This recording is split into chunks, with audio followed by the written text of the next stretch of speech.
Batman is dead, and the rest of the Bat family is left to mourn his demise while doing their best to keep Gotham from descending into hell. This is the simple yet concise storyline behind the newly released Warner Brothers Montreal open-world action RPG, Gotham Knights. Just the prospects of being able to play as any member of the Bat family, yes, even Alfred, would leave any video game or comic book nerd, myself included, foaming at the mouth and flying higher than Kiteman. Yet a week or so after its release, Gotham Knights has received mostly mixed to negative reviews from critics who complain that the game is so awful, Batman probably faked his own death just to avoid playing it. IGN gave it a score of 5, Metacritic 69%, and let's not forget the litany of angry YouTubers and DC fanboys who seem fairly convinced that Bruce Wayne is rolling in his grave right as we speak. These answers and more are coming up in today's review. So put on your capes, wear your underpants on the outside, and strap yourself into the Batmobile, because today I'll be giving my honest and candid review on Gotham Knights. And before we really kick things off, I want to point out that unlike my previous review videos, I will now be scoring each game I review on a scale of 1 to 5 stars. 1 star basically means the game is trash. 2 means it needs work. 3 is meaning the game is good but not great. 4 is it's a banger. 5 means the game is basically an instant classic. I will also be reviewing most of the games in 5 key areas. These areas may differ between games and scale of importance, but ultimately it will help in making sure that every game gets an honest and candid review. All right, with that out of the way, let's get the show on the road. Story and narrative. As I mentioned earlier, Gotham Knights follow Batman's 4 sidekicks: Robin, the stealthy one; Nightwing, the acrobatic one; Red Hood, the one that never shuts up about dying that one time; and Batgirl, the techie one, as they try to restore order to a chaotic Gotham after the death of their mentor, Batman. There's also some bit about the Court of Owls and the League of Shadows fighting over who gets to use the Lazarus Pit like it's a jacuzzi in a fancy hotel. Yeah, that's going on too. That pretty much sums up the story though, and honestly, it's really not that spectacular. That's okay. After all, the greatness of the Arkham games wasn't really because of its stories, but more along the lines of how many goons Batman could beat up in a slow-mo before realizing the Joker was behind it all along. Speaking of the Arkham games, Gotham Knights is not an Arkham game, and the developers went to great lengths to make that abundantly clear, including killing off Batman right from the trailer and then resurrecting him and killing him off again towards the end of the game. And as a Batman fan, I gotta tell you, it kinda rubbed me the wrong way. Nevertheless, I didn't let that deter me from playing the game and enjoying the game, because though its narrative may be somewhat linear with an ending any DC nerd could predict, at its heart lies a tale of grief, sacrifice, and legacy. The game has a masterful way of dialing back the repetitive action sequences at certain times so the protégés can bond over the mutual loss they feel with the death of their father figure. A good example of this dynamic was the cutscene where Dick suggests that Jason ought to visit Bruce's grave. You could visit him? I could what? Not only does that scene succeed in giving you a smidgen of what the two of them are feeling at that point, but it also highlights the tenseness of the two's relationship despite being on the same team. You haven't. I'm not the one staring at the... you know. Sometimes you're an idiot, Grayson. Within its somewhat bland dialogue and off-putting voice acting lies a strong lesson of togetherness and courage to push forward that I think we can all relate to. I think this is a true message that the developers tried, and in my opinion, succeeds in passing across, regardless of how the rest of the game may have turned out. Alright, next up is gameplay. The gameplay of Gotham Knights follows a very simple pattern. You patrol Gotham and beat up a pair of generic, spongy bad guys just so you can gain XP and unlock the other missions where you go around doing the exact same thing again.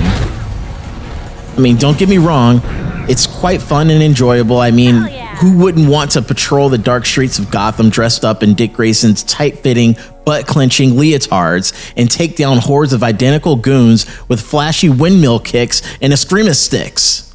The momentum abilities are also fun to play with as well. But when you rinse and repeat the same thing over and over again, the gameplay starts to get a little repetitive. This is also not helped by the fact that most of the missions in Gotham Knights are pretty generic and uninspiring. Besides the mission where you chase down Clayface through the streets of Gotham and perhaps the Man-Bat boss fight, none of the quests feel particularly memorable. Just to drive home my point about repetitiveness, you fight each of the main bosses at least twice. In the main Bat boss fight, even more than that. During my Batgirl playthrough, my first Man-Bat fight was great. When I fought him again for like the gazillionth time, I honestly started to lose interest. Speaking of bosses, Gotham Knight made very little use of the robust rogue gallery we all know and love. The villains were few and the ones who cared enough to stick around were uninspiring. I was particularly let down by Harley Quinn's depiction. Gone was the zany killer clown with a squeaky, high-pitched voice and a Brooklyn accent from the Arkham games. Instead, we are stuck with this smart alecky Dr. Quinn who spends more time sending the Knights on errands than doing some actual villainy.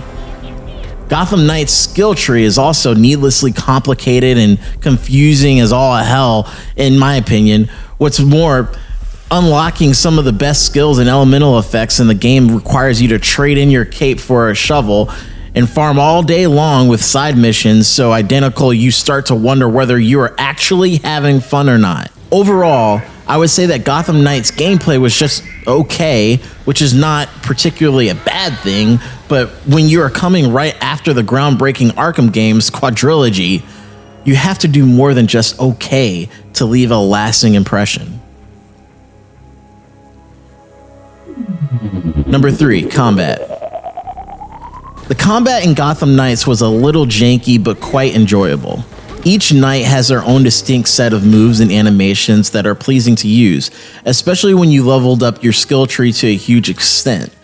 Momentum abilities also have a way of livening things up when the fight has gotten a bit stale. Co-op is also great and has a way of turning what would have been another bad guy beatdown into a fun and memorable experience you could share with a friend. Performing the special co-op moves is also pretty exciting. Nothing like a Nightwing and Red Hood tag team combo to light up your playthrough. Despite all the glitz and glamour of Gotham Knights combat, I still can't help the feeling that it keeps holding itself back through a few odd design choices. Let's be real here. The Arkham games revolutionized combat for the superhero video game genre and other related titles. Its combat was quick and smooth, and the parrying mechanic was so satisfying to pull off. I mean, it wasn't Sekiro, but it did succeed in making you really feel like a billionaire playboy who loved to play dress up at night and beat up random strangers. Why on earth WB Games Montreal would choose to change that, I haven't the slightest clue. It's mind-boggling, and in its place is just a combination of light and heavy attacks, while you and the goons you are fighting with patiently wait for your momentum meter to build up so you can put them out of their misery. And just like I mentioned earlier, the lack of a wide variety of villains was also an eyesore. Each combat encounter has the same basic NPCs you just beat up the last time, only in different outfits. Where's Selina Kyle? You're telling me Bruce Wayne died and she couldn't even bother to show up? Where's Poison Ivy? Hush, the Riddler. Heck, I would even take Crazy Quilt or Calendar Man at this point. Just don't make me go through yet another Man-Bat fight. Number 4, graphics and performance. Gotham Knights has amazing graphics, and I think this is one of the few areas in the game that really stand out. The open world of Gotham looks so gorgeous, especially when bathed in the flickering strobe lights of GCPD vehicles. The design of all the playable characters and the wide variety of costume customization was so comically accurate and aesthetically pleasing that even the most hardcore DC fan living in his mother's basement would have to be impressed. That said, this iteration of Gotham feels quite empty and also lacks the gritty tone and New Jersey architectural feng shui that Gotham has come to be known for. What's more, the fact that a combat-heavy game is locked at 30 frames per second on consoles with occasional frame rate dips also goes a long way to dampen what would have been an otherwise unforgettable experience. Number 5, replayability. I would say that Gotham Knights has a moderate level of replayability. Considering that this game is an RPG with 4 different playable characters, each with cutscenes and dialogue tailored specifically to them, the replayability ought to be a lot higher than that.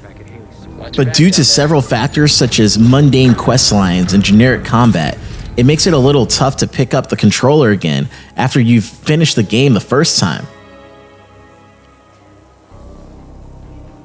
Gotham Knights is a fun and enjoyable game. It's great for fans of comics and open world action video games alike. However, due to some odd gameplay designs and lackluster cast of baddies to deal with, the game doesn't really live up to its full potential. I don't believe it's an awful game, like many critics would want you to think, but just like the heroes in the game had huge shoes to fill when Batman passed on, WB Montreal was faced with a similar challenge with the incredible Arkham games still fresh in everyone's minds. They tried their best to fill those shoes but ultimately fell short, so I'll be giving this game 3 stars. It's good, but could have been better. Do you agree or disagree with my review? Let me know what you think in the comments. Like and subscribe if you haven't already, and ring that notification bell to get regular updates on new videos. We make awesome content like this one every week. Thanks for watching. We'll catch you in the next one.